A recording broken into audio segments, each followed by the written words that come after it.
This is all you need to stop the wind on the mics, the internal mic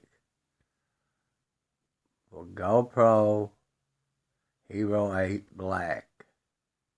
It works.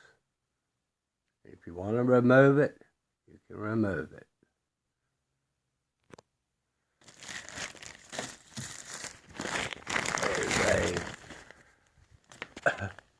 That's all you need.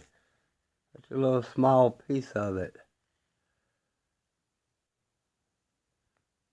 Put it on the mic. 3 places, and don't cover the little square places. Them are slots to keep it from overheating.